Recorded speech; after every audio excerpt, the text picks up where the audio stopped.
de permanecer en el amor fraternal. Vamos a concluir con lo que es la familia de Dios, las relaciones que debe de haber entre hermanos y sobre todo el que prevalezca o permanezca el amor fraternal en la iglesia hasta los últimos días.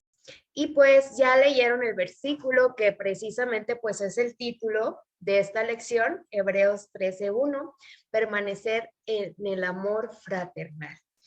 ¿Y qué es el amor fraternal? ¿Qué es ¿por qué se nos menciona esto? Bueno, primero que nada, es muy importante destacar que nuestra vida cristiana muchas veces pensamos que es solamente nuestra relación personal con Dios, ¿no? Sin embargo, las personas que nos rodean y quienes han creído en Jesús y bueno, todas sus criaturas, pues somos hijos de Dios. Entonces, no podemos solamente centrar la vida cristiana en nuestra relación personal, aunque sí es lo más importante, pero también existe una relación entre cada uno de los que conformamos parte de la familia de Dios. Sabemos que Dios es el Padre, ¿verdad? Entonces, pues la vida cristiana tiene que ver con la familia espiritual. Y la familia espiritual, pues son todos los cristianos que decidieron seguir a Jesús y por eso se llaman cristianos, ¿verdad? Todos somos parte de una familia, de la familia de Dios. ¿Y por qué? Porque somos hijos del mismo Padre Celestial y porque tenemos la misma esperanza. Y eso es algo que nos une. Como nosotros tenemos nuestras familias, pues que son genéticamente, nos unimos mediante genes. ¿Por qué? Porque son nuestra familia de sangre, nuestra familia, nuestros padres, nuestros hermanos, y compartimos eso. Y eso es muy importante, ¿verdad? Así de importante y especial es nuestra familia espiritual, porque si bien no nos unen los mismos genes, no nos une la misma sangre, pues nos une algo que es muy importante, que es nuestro Dios. Entonces, ¿cuán importante es esa relación entre los miembros del pueblo de Dios, entre nuestra familia espiritual? Cuán importante es esa relación también para mi vida espiritual y para, obviamente, para agradar a Dios, ¿no? No podemos separarnos, no podemos separar esta cuestión que es bastante importante. Y pues Pablo la desarrolla y nos dice, pues recuerda el amor fraternal, recuerda el amor que debes de tener hacia aquellos que son hijos de Dios, ¿no? Hacia tu iglesia, no solamente hacia tu iglesia, ¿verdad? Físicamente, sino a todas las personas que forman parte de la familia de Dios. El amor fraternal es ese amor que sentimos por aquellos que nos rodean, por aquellos miembros de esta familia. Y el amor fraternal solamente puede darse cuando nosotros amamos a Cristo y cuando recibimos su amor. Por eso les puse aquí como este subtítulo, ¿no? ¿De dónde viene ese amor? Es muy fácil tener amor por nuestros padres, es muy fácil tener amor por los hijos, ¿por qué? Porque nos unen, ¿verdad? Ya mencionamos que nos une la sangre y pues son nuestra familia con la que convivimos primeramente. Pero que creen que también cuando nosotros amamos a nuestro Dios, que es nuestro Padre, pues ese amor se va a reflejar también en amor por el prójimo y en amor por los demás, ¿sí? Entonces, por eso puse aquí que el amor fraternal corresponde al amor de Cristo y es también por el amor que nosotros tenemos a Cristo. Y bueno, ¿por qué es tan importante este amor fraternal y por qué es tan importante la unión, la comunión, el aprecio entre todos los miembros de la familia de Dios? Bueno, porque como seres humanos, Dios no nos pensó para estar solos, ¿verdad? Nos pensó para relacionarnos. Y de hecho, cada persona pues tiene un papel muy importante para la armonía y para los propósitos de la familia espiritual o de la iglesia. Así que es imposible que un miembro de la familia pueda encerrarse en uno mismo. O sea, sí es posible, pero no es algo que Dios pensó para nosotros. No podemos encerrarnos en nosotros mismos ni pensar en satisfacer nuestras necesidades de una manera egoísta, ¿no? ¿Por qué? Porque el amor de Cristo es un amor de entrega, es un amor que comparte, es un amor que sirve. Entonces, si este amor pues tiene que trasladarse a la familia espiritual. Y entonces, si estamos llenos del amor de Jesús, pues no vamos a ser egoístas, sino que vamos a practicar ese amor fraternal y vamos a practicarlo de qué forma. Por ahí la lección hacía unas preguntas, ¿no? Y decía, bueno, ¿cómo se sabe que en una congregación hay amor fraternal? ¿Y cómo se sabe o qué características tiene una congregación cuando carece de ese amor fraternal? Y bueno, aquí podemos darnos cuenta que cuando hay ese amor sincero que proviene de Jesús, pues entonces hay cortesía, hay amabilidad, hay consideración por los sentimientos de los demás, es decir, no solamente me preocupo por cómo me siento yo, sino que también me preocupo por cómo se siente el de al lado. Sí, también pues obviamente abundan los actos de amor, la forma en cómo se tratan unos con otros.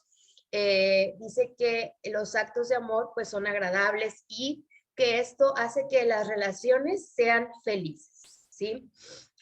Dice que esto hace evidente que se vive para Jesús, ¿sí? Que estamos aprendiendo diariamente las lecciones de Jesús y recibiendo su luz y su paz. Este es un texto de nuestra hermana Elena de White, que la verdad es que es bastante impactante porque cuando una congregación no está caracterizada por este tipo de amor fraternal, pues entonces deja ver que, no en todos, ¿verdad? No sé, ¿verdad? Cada quien sabe, pero deja ver que no hay un amor o una relación con Jesús pura de algunos de estos miembros, ¿no? Que hacen que no exista esto y que no se dé la unión. Y es que es imposible dar un fruto que no vaya de acuerdo a lo que Jesús aprueba cuando cuando estamos en constante comunión con Jesús. Es decir, si estamos en comunión con Jesús, si Jesús mora en nuestras mentes, en nuestro cuerpo, entonces, pues el fruto va a ser el amor fraternal, no es algo que se tenga que practicar, ¿sí? Y bueno, dice que como miembros de la familia de Dios, estamos señalados ¿para qué? Para actos buenos, para cultivar, para fomentar, para perpetuar el amor y la amistad cristianos en espíritu, palabras y acción. Con esto no voy a que tengamos que ser una congregación perfecta, ¿verdad? Todos tenemos nuestras cualidades y también tenemos nuestros defectos, pero el amor de Cristo nos va dando esa paciencia, esa tolerancia para poder tener esa armonía y esa comunión unos con otros y recordar siempre el propósito que es agradar a Dios, amar a Dios, compartir su palabra y de esa forma crecer, ¿no? Que esa es la finalidad de una iglesia o de una congregación o de la familia de Dios, ayudarse unos a otros y crecer espiritualmente. Pero saben que ya Elena de White lo decía hace muchos años, que el mayor peligro que enfrentaba la iglesia a veces pensamos que es el mundo, ¿no? Y las influencias. Y sí, sí es un peligro latente, pero incluso cuando nosotros tenemos esa fe, podemos permanecer firmes, ¿no? Porque muchas veces la decisión de ceder ante lo que es malo, que nos aconseja las ideas del mundo, es una decisión personal, ¿verdad? Pero cuando hablamos acerca de que un peligro amenace a una comunidad o a una congregación, pues se especifica muchísimo en que este peligro se da en los corazones de cada persona que produce, perdón, que participa de esta congregación, ¿no? Dice que el mal que se encuentra en sus mentes o en las mentes de los que conformamos la Iglesia de Cristo es el mayor peligro, sí, que enfrenta la Iglesia. ¿Por qué? Porque es lo que produce las más graves caídas y lo que con mayor seguridad detiene el progreso de la causa de Dios. Y estas palabras sí son bien, también muy impactantes, ¿no? Porque a veces pensamos que son las cosas externas lo que pone en riesgo el crecimiento de una iglesia. Y resulta que no, resulta que el mal comienza en quienes conformamos la iglesia, en quienes estamos ahí como familia de Dios. Y esto nos pone a pensar bastante en, en por qué la condición de la iglesia está como está, ¿no?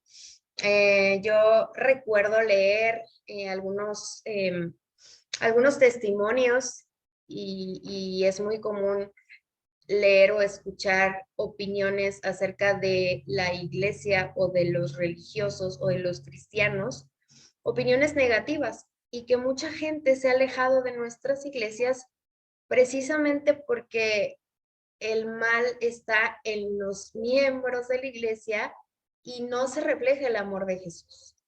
Y es muy triste que la misma iglesia, que nosotros como miembros, en ocasiones alejemos a las personas que quieren conocer a Dios. ¿Por qué?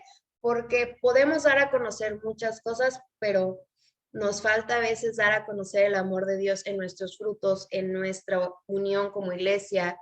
Y eso es algo peligroso y algo triste, ¿no? Dice que no hay forma más segura de debilitar la espiritualidad que permitir que la envidia, las sospechas, la crítica o la malicia hayan cabida en el corazón.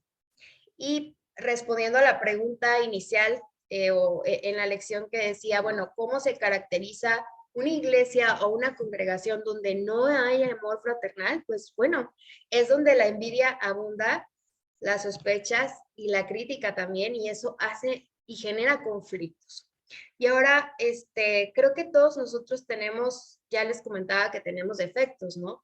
No puedo decir que alguno de nosotros esté exento de ser envidioso, porque en cierto momento a veces pensamos cosas así, ¿no? O a veces criticamos o en nuestra mente ya estamos aquí pensando algo que no nos agradó y todos nosotros tenemos defectos, pero cuando permitimos que estas situaciones como la envidia, la crítica, generen problemas descontrolados, pues ahí es cuando provocan desunión en la iglesia y que ésta no progrese en lo que debería de progresar, ¿no?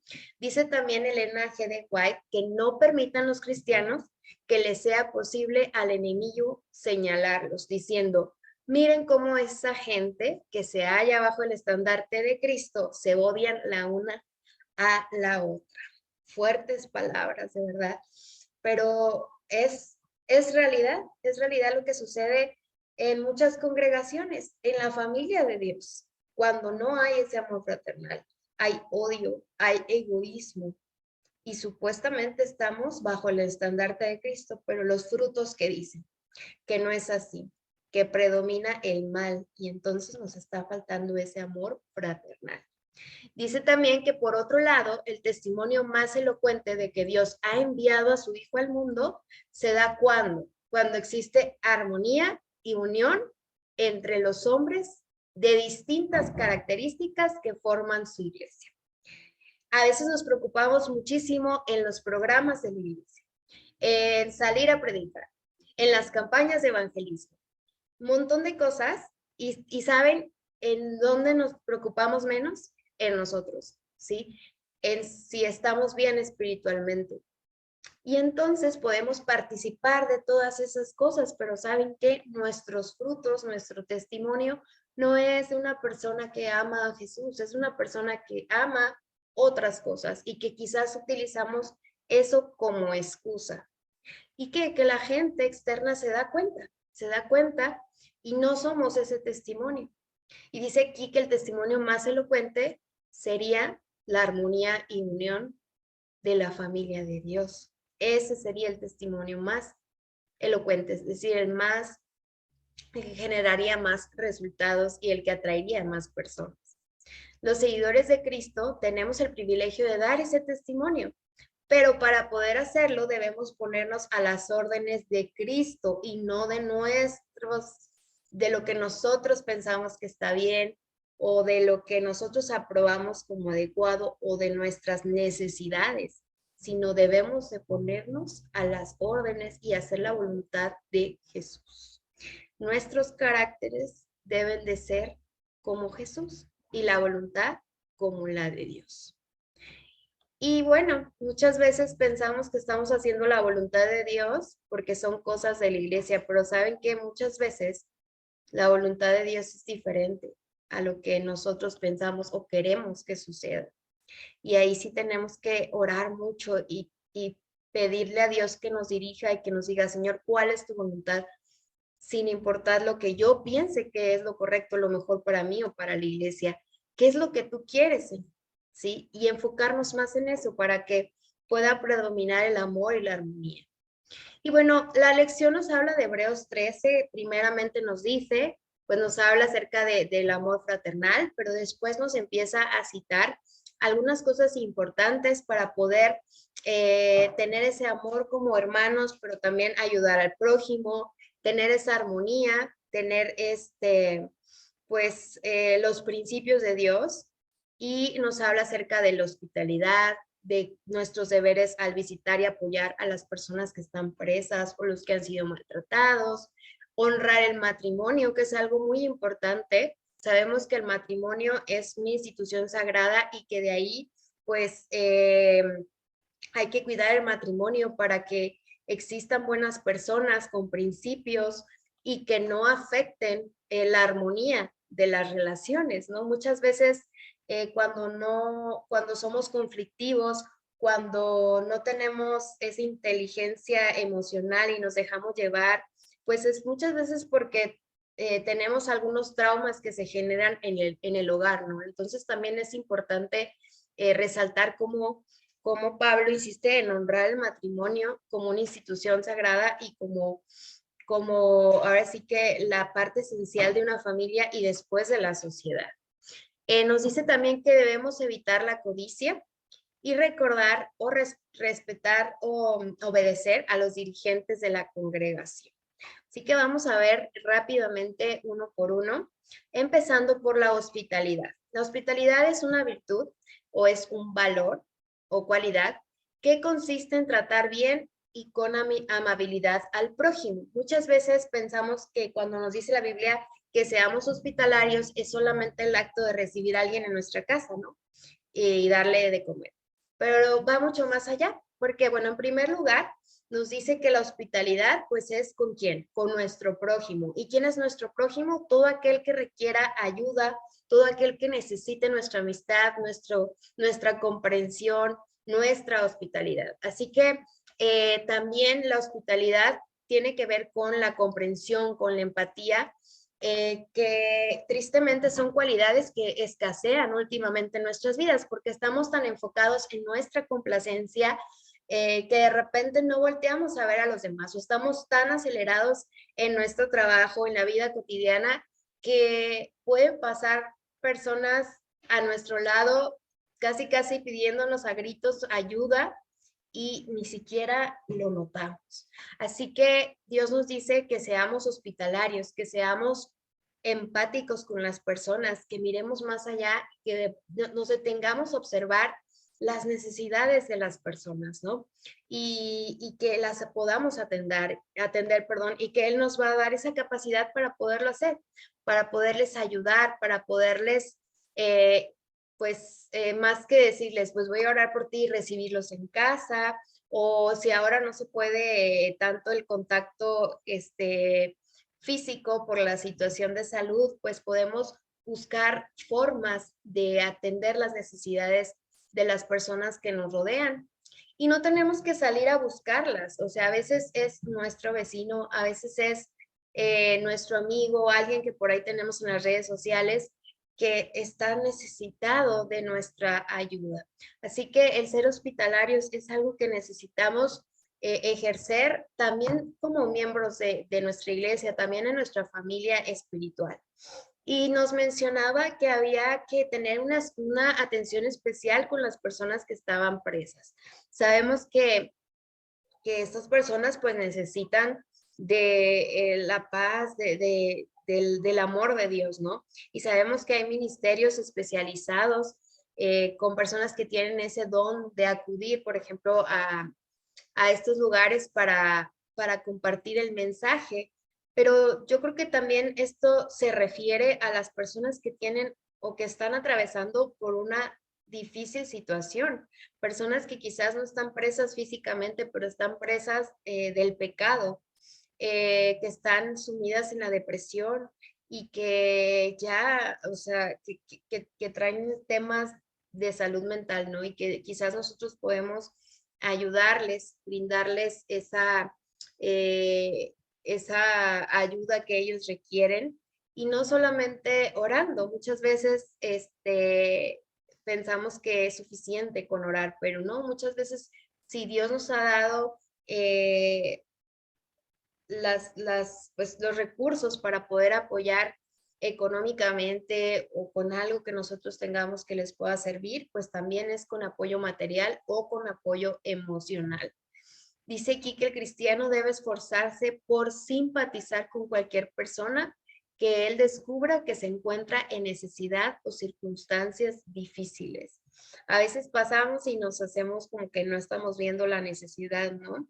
O de que yo tengo más otros problemas y minimizamos las necesidades o las dificultades que pasa nuestro prójimo o incluso alguien de nuestra propia iglesia que esté pasando por una circunstancia difícil. Nuestro deber como cristianos es simpatizar, es decir, es ponerme en el lugar de esta persona como si me hubiera pasado a mí. Y dice ahí que, dice una parte de este versículo que debemos ayudarles como también nosotros, como si nosotros estuviéramos en su cuerpo, es decir, como si estuviéramos que en sus zapatos, que es una frase muy, muy típica, ¿no? Y la empatía es algo que debemos de practicar. Y dice ahí, esfuérzate por ser empático, esfuérzate por simpatizar. Esto significa que, o sea, que si Dios nos está dando, nos está llamando así de, voltea a ver la necesidad, pues nosotros hagamos una acción, ¿no? De repente nada más se queda en nosotros y en orar, pero Dios nos pide que vayamos un poco más y que Él nos va a capacitar, ¿verdad? Para poder ayudar. Entonces, mencionaba aquí la regla de oro, que es, bueno, piensa cómo te sientes si estuvieras en la misma situación y entonces ayuda conforme a esas necesidades. El cristiano no debe preguntar si los que sufren merecen o no ayuda. Quizás podemos pensar, pero es que él se lo buscó, se portó mal o es un pecador, ¿no? A veces tenemos esos pensamientos erróneos y pensamos que no merecen ayuda, pero no, es suficiente que nosotros sepamos que alguien necesita ayuda para ayudar. Ahora, cada uno de nosotros tenemos diferentes dones, diferentes cualidades, ¿verdad? Igual hay una persona que se preparó para ser psicólogo y entonces nosotros podemos contactar a esta persona y ayudarla y nosotros no querer ser el psicólogo cuando hay una persona que ya tiene una enfermedad mental, pues que ha progresado, ¿no? También nosotros tenemos ciertas capacidades y límites para ayudar. Por eso no significa que tengamos que quedarnos callados o tengamos que quedarnos sin brindar esa ayuda, ¿no? Pedirle a Dios que nos dé los medios, que nos ponga las personas adecuadas o los medios y los recursos para poder ayudar a suplir las necesidades del otro. Y sobre todo trabajar mucho en la empatía, no juzgar. A veces vemos que alguien no se porta bien con nosotros o de la misma iglesia que tienen actitudes o que tenemos actitudes egoístas o de envidia o de crítica y juzgamos, ¿no? Primeramente necesitamos ponernos en su lugar y pensar, bueno, ¿por qué está actuando así? ¿Qué pasó? ¿Qué le pasó? ¿O qué está queriendo decir? ¿O por qué está llamando la atención? Y pedirle a Dios que nos dé esa inteligencia, esa sabiduría para actuar de una manera adecuada, ayudando a mostrar ese amor fraternal, ¿no? Entonces, bien importante el ayudar y también mencionar un poquito acerca de la codicia, porque creo que es algo muy claro, ¿no? Ahí en Hebreos 13 nos dice que pues no codiciemos, ¿no? Es decir, no queramos tener lo que el otro tiene y no seamos envidiosos. ¿Por qué? Porque pues así practicamos el egoísmo, ¿no? Y yo a ver solo lo que quiero para mí. Y dice aquí que si los seres humanos pudieran aprender a estar contentos con lo que tienen y no codiciar lo de los demás, automáticamente se resolverían la mayoría de los problemas que azotan a la raza humana. Entonces, cuando nosotros codiciamos, no estamos llenos de Jesús, no estamos llenos de sus bendiciones, porque pues queremos más, pero no es que Dios no nos pueda llenar, sino que nosotros mismos estamos buscando en otras cosas nuestra felicidad. Entonces, ¿qué debemos de hacer? Bueno, recordar que Dios nos da lo que es necesario para nosotros, lo que es para nuestro bien, y con eso Dios nos puede otorgar muchas más bendiciones, ¿sí? Y recordar que la codicia nos lleva muchas veces a envidiar y a hacer cosas que no agradan a Dios, ¿no? A aprovecharnos de otras cosas, a meternos en problemas que pueden afectar a la iglesia. Y dice aquí que todos los problemas de la raza humana se resolverían. Esta guerra que está sucediendo actualmente, pues no tendría por qué suceder si no existiera la codicia, la envidia y el egoísmo. Y si trasladamos esto a nuestra iglesia, si trasladamos esto a la familia de Dios, pues claro que también nos ahorraríamos muchos problemas, ¿sí?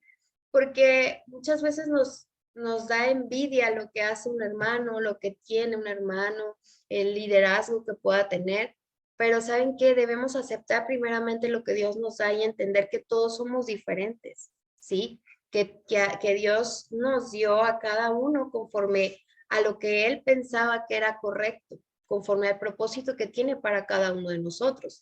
Y como iglesia, como miembros, pues somos un cuerpo y no podemos ser iguales porque cada uno tiene su función.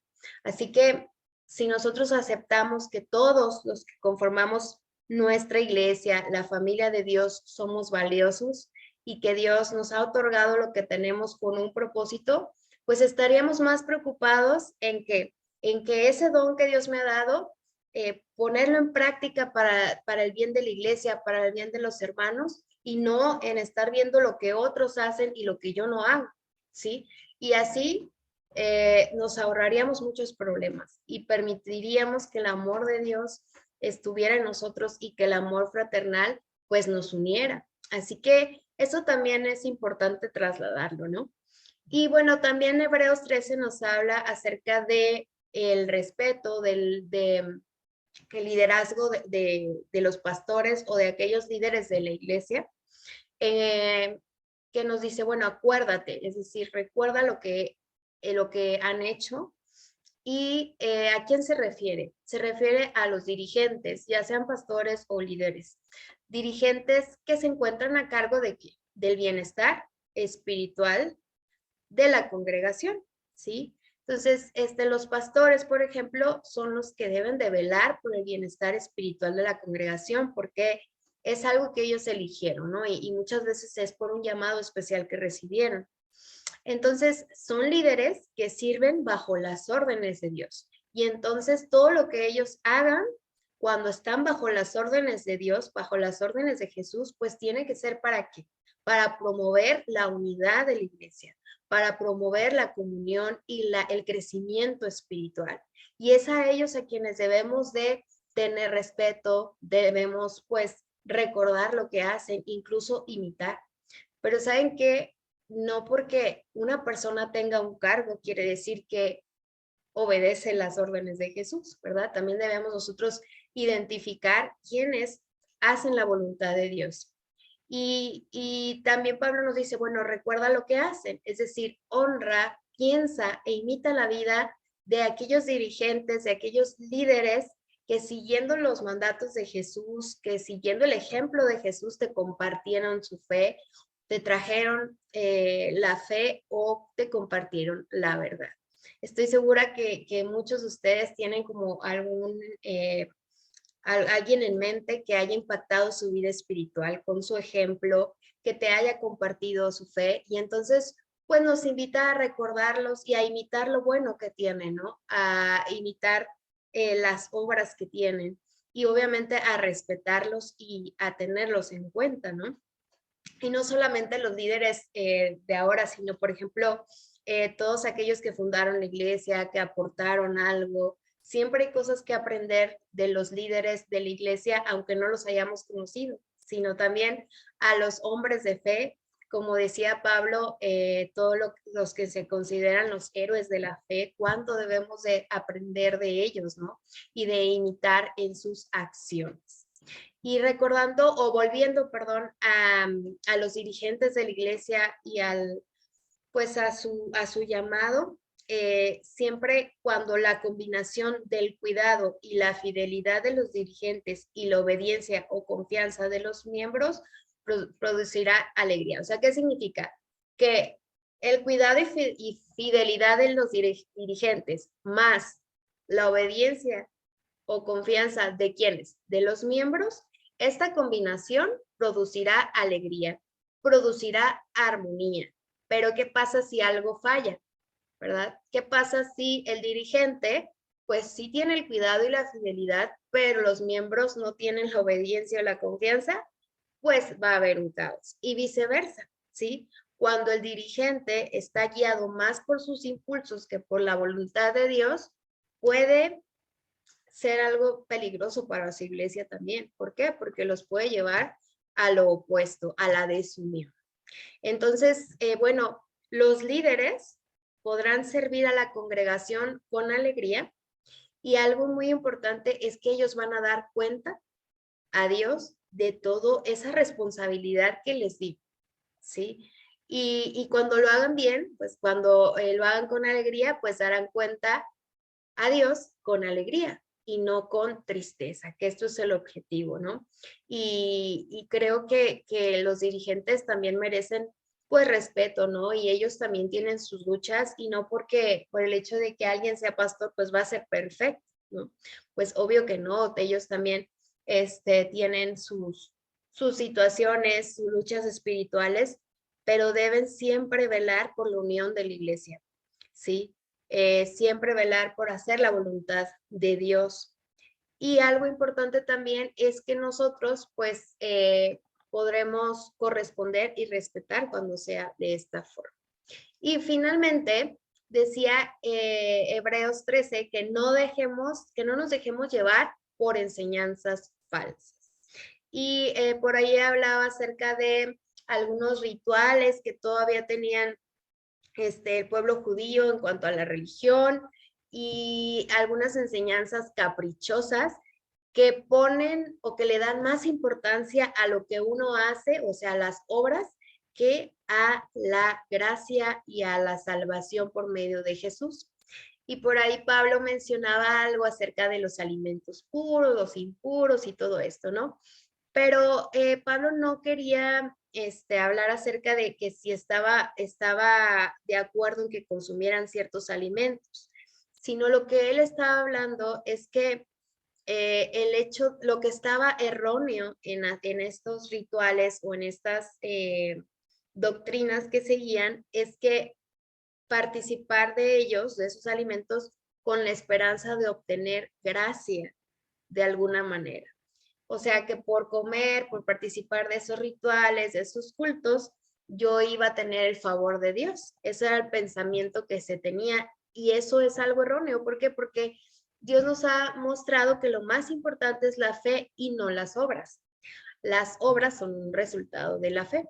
Entonces, hay que tener cuidado con estas cosas, ¿no? Actualmente quizás no existan este tipo de rituales en la iglesia, pero puede haber otras cosas impuestas que nos pueden hacer un poquito, pues, sentirnos engañados o sí, o sea, confundirnos un poco y darle más peso a las obras y no a la a la fe, ¿ok?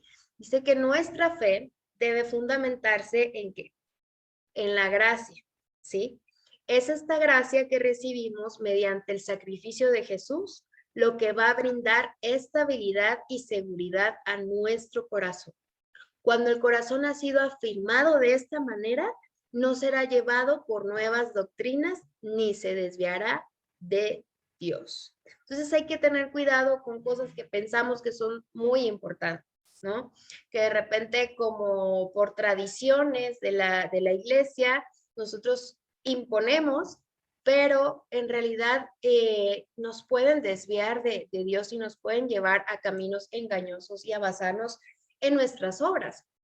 ¿Qué pasó con los creyentes de la iglesia primitiva? Ellos pues estaban unidos, el Espíritu Santo estaba con ellos, pero pues empezó a pasar el tiempo y comenzaron a buscar defectos en los demás, ¿sí?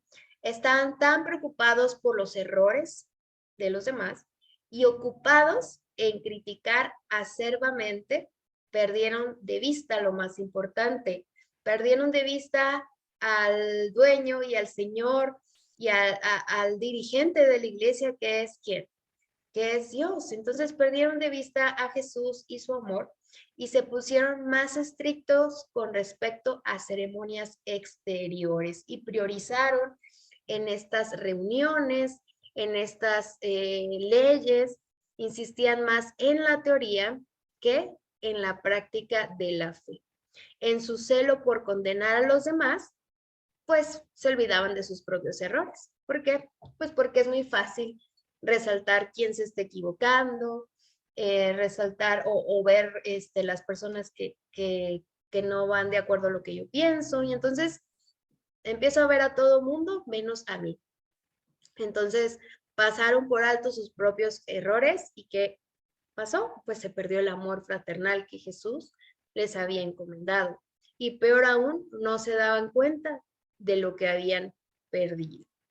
Y esto, pues, ¿qué tiene que ver con acá, con las enseñanzas falsas? Pues que a veces nos enfocamos tanto en otras cosas que perdemos de vista lo más importante.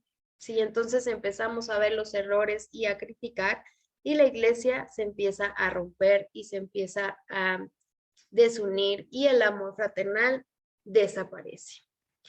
La invitación también de Hebreos 13, y vienen Hebreos 13 y 14, es que salgamos del campamento, decía, ¿no? Y salir de que, bueno, se pensaba que, o los judíos en ese entonces, pensaba que la salvación pues iba a estar en los ritos y en sus ceremonias, ¿no? Y que aún eran israelitas y como tales, en sentido figurado, eran habitantes de la ciudad de Jerusalén, y ellos creían que con eso ya tenían la salvación, ¿verdad? Ya ellos eran habitantes valiosos de su ciudad maravillosa, Jerusalén, pero para hallar al Salvador tenían que buscarlo como, pues más allá de los límites del judaísmo. Por eso les decían, aquí en Hebreos dice Pablo que tenían que salir de la ciudad. Los judíos consideraban a Jerusalén como una ciudad que era permanente. Pensaban que el plan divino estaba ligado a esa ciudad y que por lo tanto estaba destinada a permanecer para siempre. Y bueno, esto los confundió y hasta la fecha, ¿verdad? No han reconocido que pues Jesús vino y que Él es la verdadera salvación, no una ciudad, no una religión, sí, como tal, en este caso la religión judía. Pero muchas veces olvidamos eso. Y dice aquí que los cristianos no tenemos una ciudad permanente, sí no tenemos una Jerusalén, pero tampoco tenemos ninguna ciudad terrenal y ningún sistema religioso terrenal. Es decir, lo más importante es lo que Jesús ha venido a enseñarnos, que va mucho más allá de una religión, ¿sí? La iglesia de Dios o el pueblo de Dios, quien estará reunido con Él al final de los tiempos, pues van a ser personas que no son específicamente de una religión, sino que acepten a Jesús como su Salvador, ¿sí? Y que el sistema religioso muchas veces nos puede llevar a cometer los errores del pasado, ¿sí? Como los judíos en este entonces o como los fariseos, pensando, dándole importancia a cosas que no lo tienen, que en verdad es la gracia y la fe en la gracia de Jesús es lo más importante, ¿no?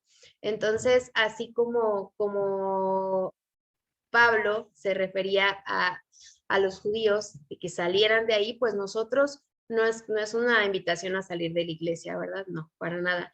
Es una invitación a salir de esos pensamientos, a entender que la única solución o la única esperanza que tenemos es Jesús. Jesús es nuestra salvación. Y bueno, con ello podemos concluir con esta lección, que si bien hace mucho énfasis en el amor fraternal, pues culmina con esto, ¿no? Y si nosotros hemos entendido que es importante estar en el lugar correcto, tener la fe correcta, que el fundamento de nuestra fe sea Jesús, enfocarnos también en promover su amor, ¿no?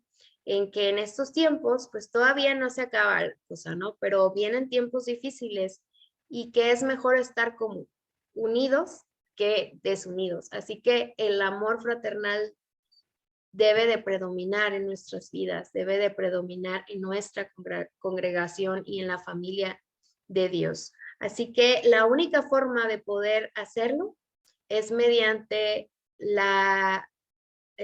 nuestra comunión con Dios personal. Así que cada quien platique con Dios y que le pidamos que nos ayude a conocer su voluntad y que podamos reflejarlo cada día más y que podamos tener su carácter para poder ser esa iglesia y ser esa familia y ser ese miembro de la familia de Dios que Él quiere que seamos. Que si hemos cometido errores en el pasado o los estamos cometiendo ahorita, que nos pongamos a cuentas con Dios, es lo más importante, que permitamos que seamos ese instrumento que pueda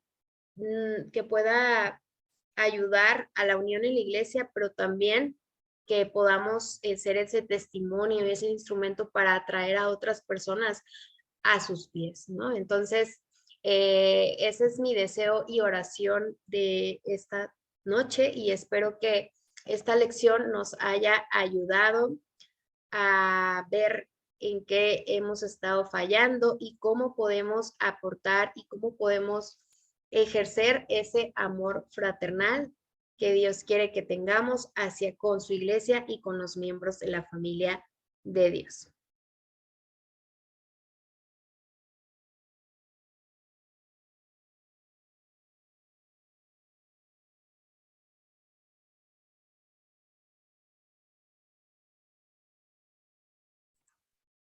Muy bien, le agradecemos a Dani por esta intervención, esta reflexión tan importante para nuestra vida cristiana. Ojalá que, pues, que tomemos en cuenta todos estos consejos y que podamos aplicarlos, adoptarlos en nuestra manera de vivir. Vamos a escuchar un canto para ir concluyendo. Al terminar le pediremos a Dani que nos despida en la oración.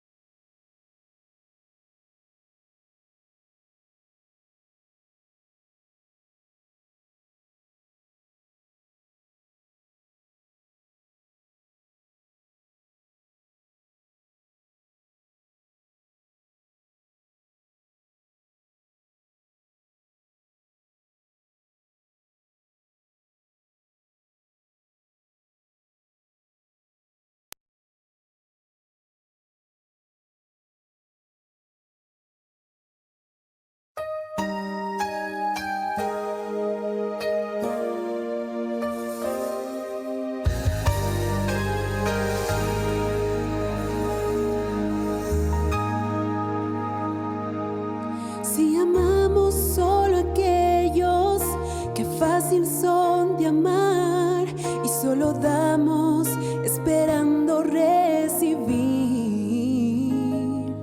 nuestro amor es limitado sin llegar más allá y buscamos toda aclamación.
Bueno, pues les voy a invitar a inclinar su rostro para orar. Padre nuestro que estás en los cielos, Señor, te damos muchas gracias por este mensaje. Te agradecemos, Señor, porque nos has dado de tu amor. Ayúdanos a compartir ese amor.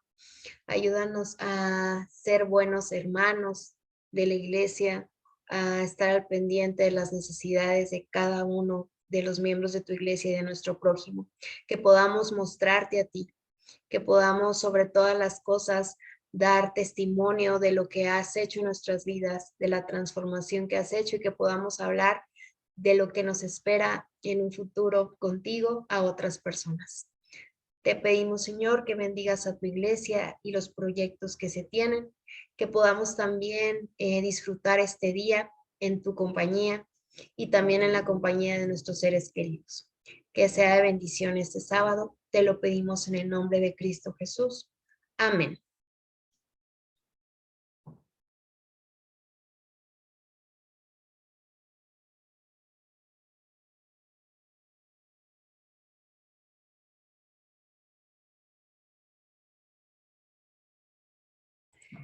Muy bien, pues les deseamos a todos un feliz sábado, que Dios les bendiga, que descansen también. Saludos a todos.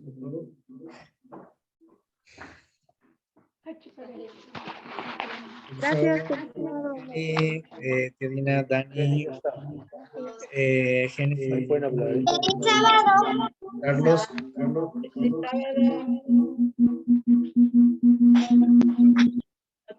Gracias, feliz sábado. Feliz sábado. Y feliz sábado para todos. Descansen. Gracias, igual. Un beso. Los dejo. Que Dios les bendiga. Igualmente, feliz sábado. Feliz sábado, Bye, bye. bye.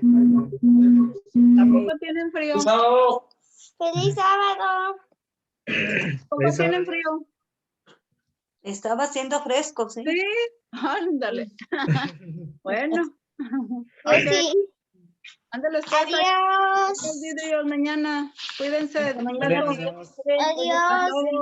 Feliz sábado. Bye. Bye, Genesis. Feliz sábado.